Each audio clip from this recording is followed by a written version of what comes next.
آج ویو 360 میں حکومت کی جانب سے بلائی گئی آل پارٹیز کانفرنس کیا دہشت گردی کے خلاف قومی اتفاق رائے پیدا کر پائے گی؟ امریکہ میں انڈوں کی قلت، میکسیکو سے انڈوں کی سمگلنگ ہونے لگی، اور مصنوعی ذہانت پر مبنی نئے سافٹ ویئر سے ماہرین تعلیم کیوں پریشان؟ جانیں گے آج کے شو میں۔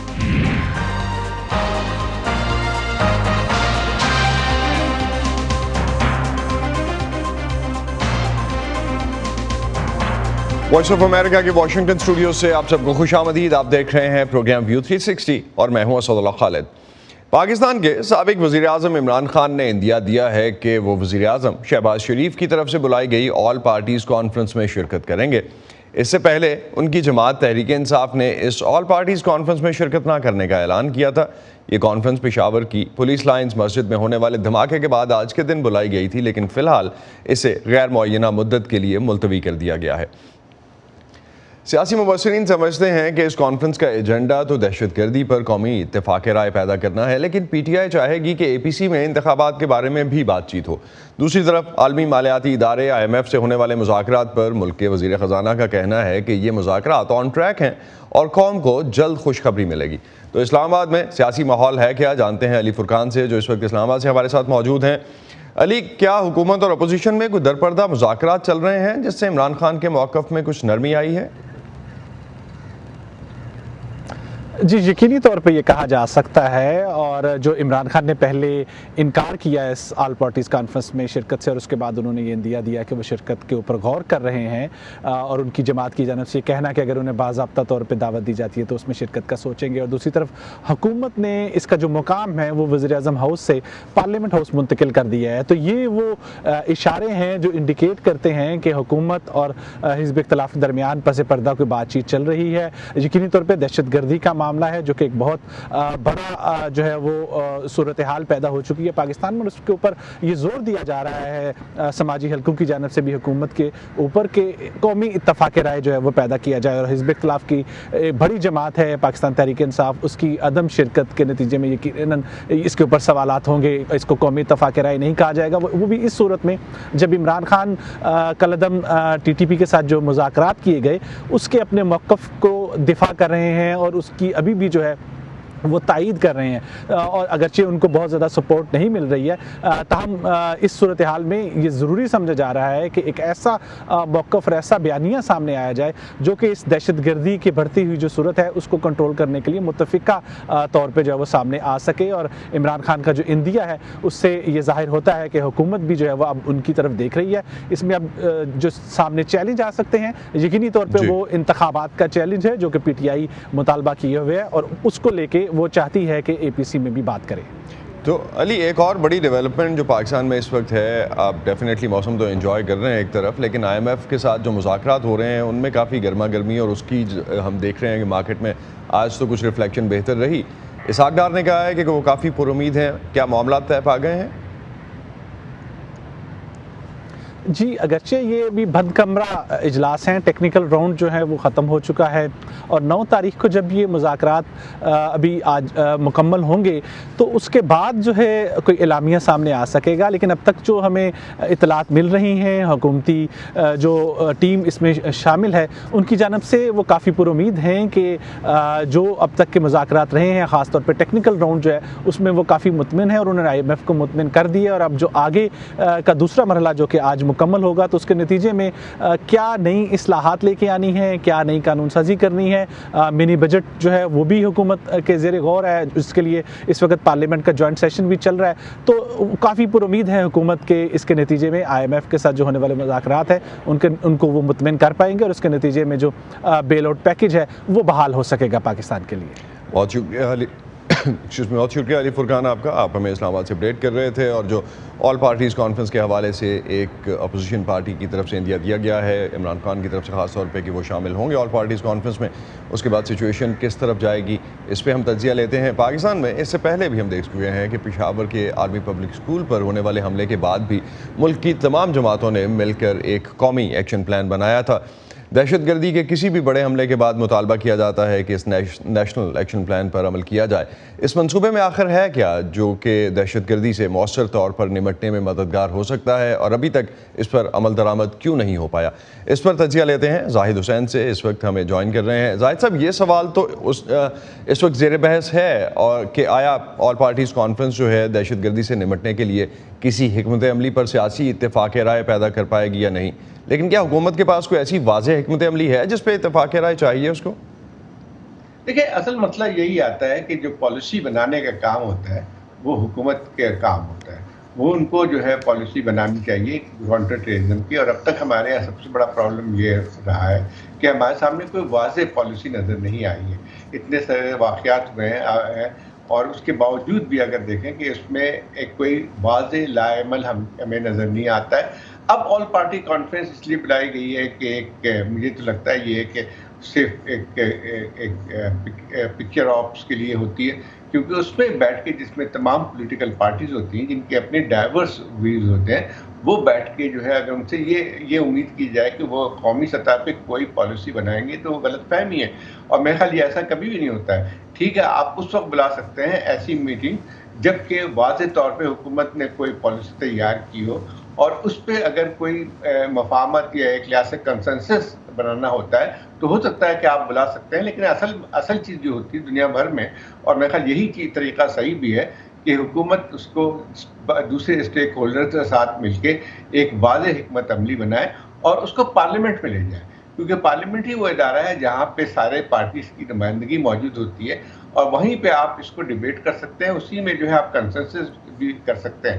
ورنہ عام طور پہ اس قسم کی جو ہیڈ آف پارٹی سب بیٹھتی ہیں جن کے اس پہ بھی اتفاق نہیں ہے کہ ملیٹنسی کی جو ہے وہ ڈیفینیشن کیا ہے. بہت سے تو میرے خیال ایسی جماعتیں بھی اس میں ہیں جو کہ اس سے اتفاق نہیں کرتی ہیں کہ ٹیررزم بھی کوئی مسئلہ بن کے آتا ہے. That takes me to the next point as well, جس پہ آپ نے جو بات کی کہ یہ ڈیفینیشن کا مسئلہ ہے itself. ہم نے دیکھا کہ کل عدم ٹی ٹی پی کے جنگجوؤں کو پاکستان واپس آنے اور یہاں بسنے کی اجازت کا فیصلہ جو تھا اس پہ بھی کافی حد تک ڈیبیٹ بھی رہی, دہشت گردی میں اضافے کی اس کو وجہ بھی کہا جا رہا ہے. کیا اس فیصلے کے اثرات کو ریورس کرنے کے چانسز ہیں یا آپ سمجھتے ہیں بہت دیر ہو چکی ہے اس حوالے سے؟ دیکھیے, یہ سب سے بڑی غلطی یہی تھی, اور یہ جو تمام چیزیں کی گئی تھی جو کہ آپ سامنے واضح طور پہ سامنے نظر آ رہی ہیں کہ ایک باقاعدہ ایک ایگریمنٹ کے ذریعے بہت سے جنگجوؤں کو آپ نے اجازت دی اور وہ ہتھیار سمیت واپس ملک میں آئے ہیں. اور ہم نے جو دیکھا ہے کہ ایک لحاظ سے سرج ہے ملیٹنسی میں اور ٹیررزم کے واقعات میں, اس کی ایک بنیادی وجہ یہی ہے کہ یہ لوگ جو ہیں وہ آئے, انہوں نے اپنی جگہ جو ہے جو ایک لحاظ سے جن کو ان سے ہٹا دیا گیا تھا, ان کی جو ایک لحاظ سے کنٹرول ایک زمانے میں تھا, وہ سب کے سب پھر آ کے اپنے آپ کو آرگنائز کیا ہے. اور یہ میں سمجھتا ہوں کہ اس کو جو ہے نہ کبھی پارلیمنٹ میں اس پہ بحث کی گئی, نہ ہی کوئی واضح طور پہ اس کا پالیسی کا اعلان کیا گیا, اور یہ خفیہ طریقے سے جو ہے تمام چیزیں کی گئیں جس کے اثرات ہم دیکھ رہے ہیں. اور میں سمجھتا ہوں کہ یہی ہماری سب سے بڑی خامی ہے کہ اس قسم کی جب آپ لڑائی ایک لڑ رہے ہیں, آپ کی ایک لحاظ سے جو ملک کی بقا کا معاملہ آتا ہے, اور اس تمام جو ہے وہ آپ اس قسم کے خفیہ اگر مذاکرات کرتے ہیں اور اس قسم کے جو آپ ڈیل کرتے ہیں تو اس کے نتائج بھی بہت خطرناک ہوتے ہیں. ہم نے ماضی میں بھی دیکھا, لیکن ایسا لگتا ہے کہ ہم کبھی کوئی سبق سیکھتے نہیں ہیں. ایک چیز اور زاہد صاحب میں چاہوں گا اس پہ بھی اگر ہم بات کر سکیں, ایک بڑا چیلنج جو اس وقت پاکستان کو درپیش ہے وہ معاشی بحران کا ہے. آئی ایم ایف کے ساتھ جو شرائط طے ہو رہی ہیں آف کورس اس کا جو ہے وہ امپیکٹ تو آئے گا عوام پہ, لیکن حکومتوں کا مطالبہ اور مطلوبہ ریفارمز جو ہیں جو کی جاتی ہیں خاص طور پہ آئی ایم ایف کے کہنے پہ کی جا رہی ہیں, کافی سخت شرائط اس کے بعد بلیم کی جاتی ہیں آئی ایم ایف پہ, تو یہ ریفارمز تو گورنمنٹ کے اپنے کرنے کی ہیں, تو اب تک کیا اب ہم امید کریں کہ اب یہ ریفارمز ہو سکتی ہیں؟ دیکھیں, سب سے جو ہمارے یہاں رہی ہے جس کی وجہ سے ہم دیکھتے ہیں کہ آئی ایم ایف کا بھی رویہ بہت سخت ہو گیا, اس کی وجہ یہ تھی کہ ہم نے بہت دیر کی. اس کو 4 مہینے سے جو پہلے جو میٹنگ ہونی چاہیے تھی وہ اب جا کے ہو رہی ہے. اس کی ایک وجہ تھی کہ جب آپ نے اس سے پہلے آپ کی جو ہے ایگریمنٹ ہوا تھا 8ویں ٹرانش کے لیے, تو اس میں حکومت وقت نے بہت سارے انہوں نے وعدے کیے تھے, کمٹمنٹ کی تھی کہ وہ ریفارم کریں گے اور بہت ساری تبدیلیاں لے کے آئیں گے. لیکن اس کے بعد یہ ہوا کہ آپ نے وزیر خزانہ بھی تبدیل کر دیا اور اسحاق ڈار صاحب دوبارہ آ گئے. ان کا رویہ بالکل ہی اس سے الگ تھا کہ وہ سمجھتے تھے کہ آئی ایم ایف کو ان کی شرطوں پہ آنا پڑے گا, نہ کہ جو ہے آئی ایم ایف کے وہ پاکستان حکومت جو ہے اس کو مانوانا پڑے گا. تو اب اسی کا نتیجہ یہ ہے کہ اتنا ڈیلے ہونے کے بعد ہماری حالت اور زیادہ نازک ہو گئی ہے, اور پھر بھی آپ کو آئی ایم ایف میں جانا پڑا. تو آئی ایم ایف کا میرا خیال یہ کہ رویہ اس لیے بھی سخت ہوا ہے کہ پچھلے جتنے بھی ہم نے وعدے کیے تھے اس کو پورا ہم نے کبھی بھی نہیں کیا, اور آج دیکھتے ہیں وہ اپ فرنٹ چاہتے ہیں تمام وہ چیزوں کرنے کا. کچھ بھی کن چیزوں پہ حکومت نے کرنا بھی شروع کر دیا ہے, مطلب فری فلوٹ آف ڈالر اس کو انہوں نے مان لیا ہے. کچھ جو ہے پاور ٹیرس میں جو ہے بڑھا ہوئے ہیں, لیکن اس کے علاوہ اور بہت سارے ایسے اقدامات اٹھانے پڑیں گے ان کو, جو کہ اس پہ ابھی تک بات ابھی رکی ہوئی ہے.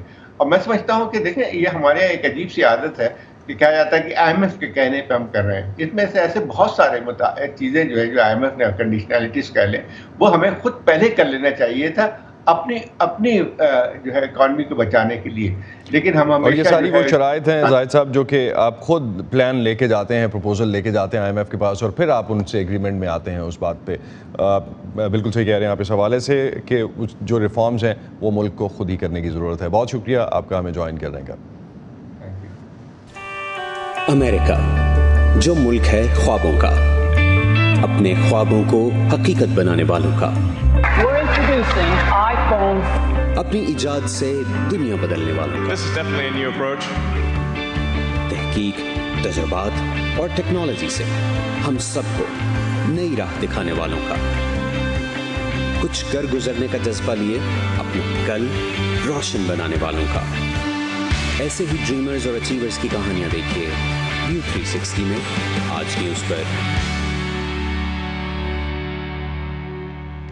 جنوبی ترکیے اور شمالی شام میں آنے والے تباہ کن زلزلے کے بعد امدادی کارروائیاں جاری ہیں اور ہلاکتوں کی تعداد اب 17,000 سے بڑھ گئی ہے. اقوام متحدہ کا کہنا ہے کہ شام پر امریکی اور مغربی پابندیاں شامی متاثرین تک امداد پہنچنے کی راہ میں رکاوٹ ہیں. دوسری جانب عالمی ادارہ صحت نے خبردار کیا ہے کہ متاثرین کی تعداد 2.5 کروڑ تک ہو سکتی ہے. زلزلے کے زوردار جھٹکوں سے کم از کم 10 ترک اور 5 سے زیادہ شامی شہروں میں تباہی ہوئی. وائس آف امریکہ کے ڈورین جونز اس وقت ہمارے ساتھ ترکی سے موجود ہیں, ان سے جانتے ہیں کہ متاثرہ علاقوں میں اس وقت صورتحال ہے کیا. Dorian, what's the situation on ground in Turkey? Is there a clarity as to how many are still missing and in need of rescue? Well, that is the big question, and no, not really. I mean, the death toll continues to rise. It's passed over 17,000 now, and that is past the number of people that were killed in the worst earthquake in recent living memory, and that was one just outside Istanbul in 1999, and the numbers of dead is expected to continue to rise. But the search and rescue operations are still continuing in the thousands of buildings that have collapsed. Many of these buildings are large, multi-story apartment blocks. But the difficult, dangerous work of burrowing into these buildings is continuing and is still meeting with success. Only a couple of hours ago, a man was dug out of the collapsed building that was once his home, to cheers and jubilation of those who are seeking to find these people. This gives them hope that they can still find more people. But they are dealing with freezing temperatures that fall well below zero every night. Rain, freezing, snow. It's really brutal conditions, and with that brings a threat of hypothermia to many of the people that are believed to be still possibly alive in these collapsed buildings. But the search still continues. But fears are also growing for the hundreds of thousands of people that have been made homeless by these quakes. They're still struggling to provide shelter to the government, and that is causing growing concern and anger and desperation among the survivors. ڈورین بتا رہے تھے کہ جس طرح سے زلزلے سے نقصانات ہوئے ہیں اس میں سب سے زیادہ جو بڑی بلڈنگز تھیں, عمارتیں جو تھیں, فلیٹس جو تھے, ان کے گرنے سے, اور اس کے بعد ابھی بھی ریسکیو کی کارروائیاں جاری ہیں جو کہ شدید سردی کی وجہ سے اس وقت چونکہ برف باری بھی ہو رہی ہے, بارشیں بھی ہیں, اور شدید سردی کی وجہ سے اس وقت ریلیف کی ایکٹیویٹیز بہت مشکل ہو پا رہی ہیں اس وقت, اور سرچ آپریشنز جو ہیں ان میں کافی حد تک اس لحاظ سے مشکلات آ رہی ہیں.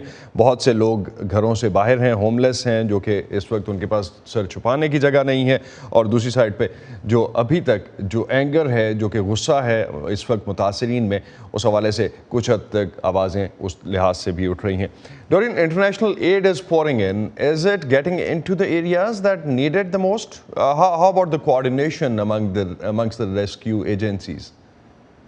Well, you're right. There is now a massive international aid operation now going on.